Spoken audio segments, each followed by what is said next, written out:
देख रहे आप सभी दर्शकों का बहुत बहुत स्वागत है। मैं हूं आपके साथ रमनदीप कौर। इस वक्त की बड़ी खबर आ रही है यूपी से।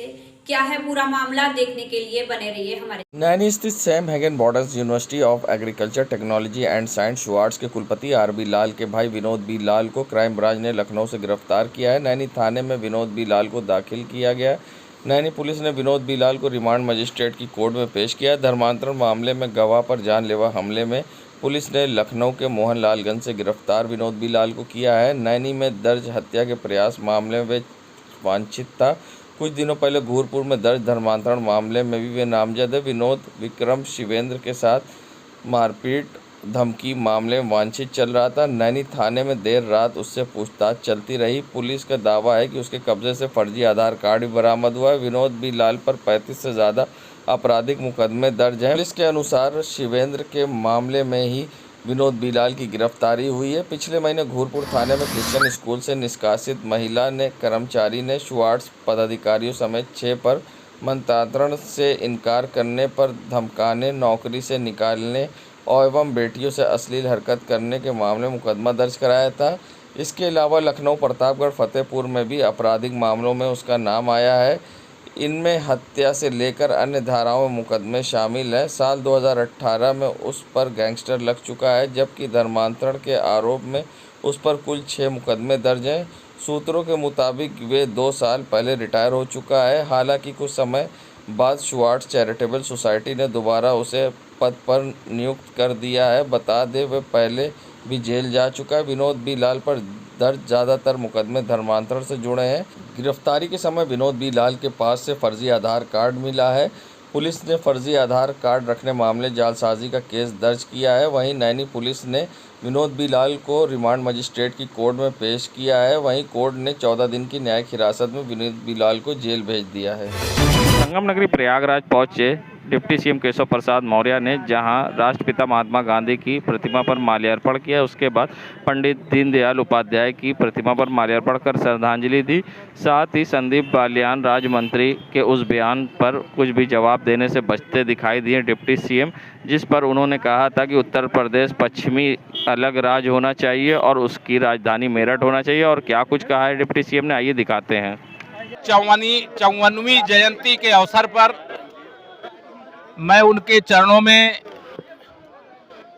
स्वच्छांजलि, जिसको इस वर्ष को मनाने का माननीय प्रधानमंत्री श्री नरेंद्र मोदी जी ने आह्वान किया था, आज उनके चरणों में अपना पुष्प अर्पित करके, उनको माल्यार्पण करके स्वच्छ भारत का जो संकल्प है, स्वस्थ भारत को जो संकल्प है, उसे हम लोग दोहराते हैं। हम सब देशवासियों के लिए गौरव की बात है कि मोहनदास करमचंद गांधी जी को राष्ट्रपिता महात्मा गांधी क्यों कहा जाता है?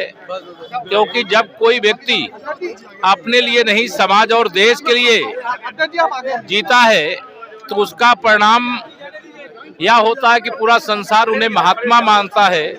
अभी G20 के अवसर पर जिस प्रकार से बापूजी की समाधि पर पूरे संसार ने बाबूजी को अपनी श्रद्धा सुमन को अर्पित किया है, वह हिंदुस्तान के लिए गर्व का विषय है। धन्यवाद।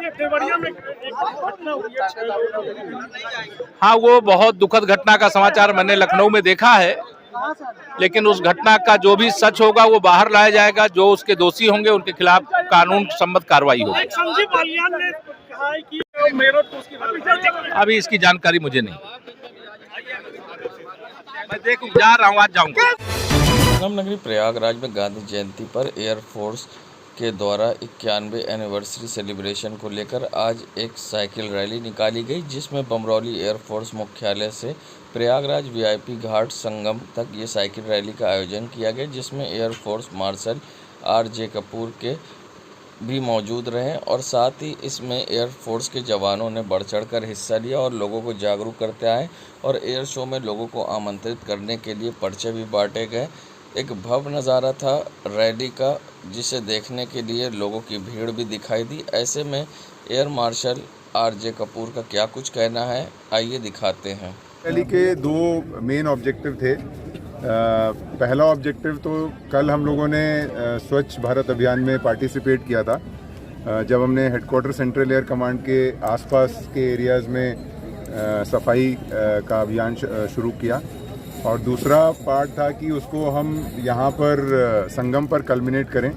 जिन लोगों ने उस अभियान में हमारे साथ पार्टिसिपेट किया था उनको रिकॉग्नाइज करें। और दूसरा ये एम था कि हम लोग इस साल 91 ईयर्स एयरफोर्स के पूरे कर रहे हैं और इन 91 सालों में एयरफोर्स ने इस देश के लिए जो काम किया है उसको हम इस देश के कोने कोने तक ले जाना चाहते हैं। लेकिन हमने बोला कि इलाहाबाद से शुरुआत करते हैं। तो उसी एक वीक सेलिब्रेशन में दो पार्ट थे कि एक तो भोपाल में हमने एयर डिस्प्ले किया और दूसरा 8 अक्टूबर को एयरफोर्स डे परेड सवेरे बमरौली में है और शाम को यहाँ एयर डिस्प्ले संगम में होगा। तो उसके लिए भी अवेयरनेस पूरे प्रयागराज के लोगों के लिए कि सारे जो प्रयागराज के लोग हैं वो इस एयर डिस्प्ले को देख सकते हैं। सर, एयर शो प्रयागराज में ही क्यों सेलेक्ट किया गया करने के लिए? ये बहुत ही इंटरेस्टिंग क्वेश्चन है। प्रयागराज में ही क्यों? पहले हमारा एयर शो हिंडन में होता था। उसके बाद हम लोगों ने डिसाइड किया कि हम अपने एयर शो को अपने देशवासियों तक ले जाएंगे, क्योंकि हिंडन में सिर्फ दिल्ली में जो लोग रहते हैं वही आ सकते थे। तो प्रयागराज अगर देखा जाए तो पहली फ्लाइट इंडिया में हुई थी नैनी से टेक ऑफ, तो उसका महत्व एक ये है। दूसरा ये महत्व है कि प्रयागराज इंडिया का सेंटर है। जो इंडिया का टाइम है वो प्रयागराज से लिया जाता है। तो और सेंट्रल एयर कमांड का हेडक्वार्टर प्रयागराज में है और संगम प्रयागराज में है। तो इतने सारे जो इम्पोर्टेंट फैक्टर्स हैं उनको देखते हुए और कहाँ पर लोग आ सकते हैं, जैसे हमने भोपाल में देखा कि लेक के चारों तरफ लोग थे, कम से कम 3-4 लाख लोग थे। ये जो लोकेशन है आइडियल लोकेशन है किसी भी एयर डिस्प्ले के लिए, जहाँ पर ज़्यादा से ज़्यादा लोग आके देख सकते हैं बिना किसी रुकावट के। तो ये सारे ही कारण हैं जिनकी वजह से हम लोगों ने प्रयागराज कितने आएंगे, हमको कितने आ सकते हैं, हमारे हिसाब से तो काफ़ी लोग आने चाहिए। अब ये नंबर एक बताना बहुत मुश्किल है हमारे लिए, लेकिन हम लोग एक्सपेक्ट कर रहे हैं कि 6 तारीख को जब फुल ड्रेस रिहर्सल होगा और 8 तारीख को जब फाइनल एयर डिस्प्ले होगा उसमें काफ़ी लोग आएंगे। क्योंकि अराल घाट हो या VIP घाट हो या सरस्वती घाट हो या ये जहाँ हम लोग खड़े हैं संगम का तट हो या कहीं भी दोनों गंगा झूसी घाट हो, उस तरफ से सब लोग देख सकते हैं। तो यहाँ कोई वो एक रिस्ट्रिक्शन नहीं है कि सबको एक ही जगह आना है। इससे क्या होगा, स्प्रेड आउट हो जाएगा और लोगों को तकलीफ भी कम होगी। लेकिन अगर सिर्फ हम बोलते कि संगम पे ही आके आप देखो तो भीड़ बहुत हो जाती, ट्रैफिक मैनेजमेंट बहुत मुश्किल हो जाता।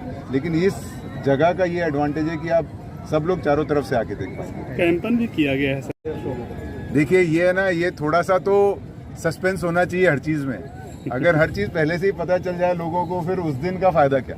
क्या राफेल भी आ रहा है? रफाल भी आएगा। लेकिन मैं ये आपको अगर एक अप्रॉक्सीमेट नंबर दूंगा, सर ये क्या एक दिशा में है या मल्टी डायरेक्शनल है? अगर आपने जैसे क्वेश्चन पूछा था मेरे से कितने जहाज होंगे, 100 से ज़्यादा जहाज हवा में होंगे, ये मैं आपको बोल सकता हूँ। लेकिन कितने एग्जैक्टली क्या करेंगे वो अभी हम लोग डिसीजन ले रहे हैं। सब दिशा में मूव करेंगे और स्पेशली जो सूर्य किरण और सारंग का है और एक और कोई फॉर्मेशन अभी हम लोग डिसाइड कर रहे हैं वो बिल्कुल संगम के सामने, संगम के ऊपर करीब 2-3 किलोमीटर के उसमें दायरे में परफॉर्म करेंगे। संगम नगरी प्रयागराज में जहां जारी बाजार से आज करीब 9100 मीटर लंबी तिरंगा यात्रा निकली। ऐसे में लोग हाथों में तिरंगा लिए बच्चे से लेकर बड़े तिरंगा यात्रा में शामिल हुए। एक भव्य नज़ारा था। वहीं किन्नर अखाड़े की महामंडलेश्वर किन्नर कल्याण बोर्ड की सदस्य कौशल्यानंद गिरी टीना माँ इसमें मुख्य अतिथि तौर पर शामिल हुई। वहीं लोग भी इसमें बढ़ चढ़कर हिस्सा लिया और लोगों ने तिरंगा यात्रा में शामिल हुए। कड़ी सुरक्षा के बीच में तिरंगा यात्रा निकाली गई। संगम नगरी प्रयागराज में उस समय हड़कंप मच गया जब प्रयागराज के नवाबगंज थाना क्षेत्र में एक पुजारी की मौत की सूचना मिली। पुजारी की संदिग्ध परिस्थिति में हुई मौत, हाथ पैर पीछे से बंधा हुआ था। शव IKM विद्यालय परिसर में मिला। हत्या कर शव को फेंके जाने की आशंका है। वहीं बिहार रहने वाले हैं पुजारी। बता दें नवाबगंज थाना क्षेत्र के अनापुर का मामला है। ऐसे में पुलिस ने अब जांच पड़ताल में जुट गई है। और वहीं इस पूरे मामले पर क्या कुछ कहना है उपायुक्त गंगानगर अभिषेक भारती का, आइए दिखाते हैं आपको। आज दिनांक 2 अक्टूबर 2023 को सुबह सूचना प्राप्त हुई है चौकी आनापुर थाना नवाबगंज। यहाँ से सूचना प्राप्त हुई कि यहाँ पे एक राम जानकी मंदिर है, प्राचीन मंदिर है। वहाँ के पुजारी जी हैं, इनका नाम है श्री मणि त्रिपाठी। ये रहने वाले सिवान जनपद बिहार के हैं। ये सूचना प्राप्त हुई कि यहाँ पे इनका जो मृत शरीर पड़ा हुआ है मंदिर परिसर में। सूचना मिलते ही लोकल थाने से फोर्स यहाँ पे आई। एसीपी साबर मेरे द्वारा घटनास्थल का निरीक्षण किया गया। फील्ड यूनिट द्वारा भी यहाँ से साक्ष्य संकलन किया गया है। डॉग स्क्वाड भी आया था और अन्य साक्ष्य संकलन यहाँ से किए गए हैं। तहरीर प्राप्त हो गई है, उसके आधार पे मुकदमा पंजीकृत कराया गया है और जो शव है उसको पोस्टमार्टम के लिए भिजवा दिया गया है और अग्रिम विधि कार्रवाई की जा रही है। जश्न ईद मिलादुन्नबी व जश्न इमाम जाफ़र सादिक पर करैली रानी मंडी असराव कला में शायराना महफिल सजाई गई। असराव कला में मोहम्मद मोइन तो करैली बात खाना में अल खिजरा में मौलाना मोहम्मद ताहिर साहब ज़ेर एहतमाम महफिल मकासिद का आयोजन किया गया।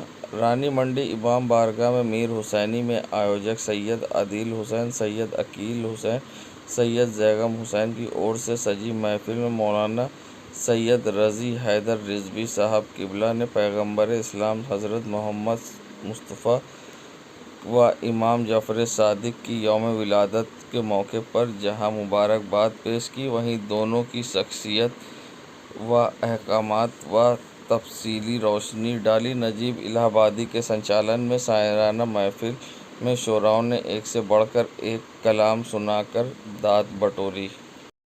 देश दुनिया की खबरों के लिए world media times news channel को सब्सक्राइब करें।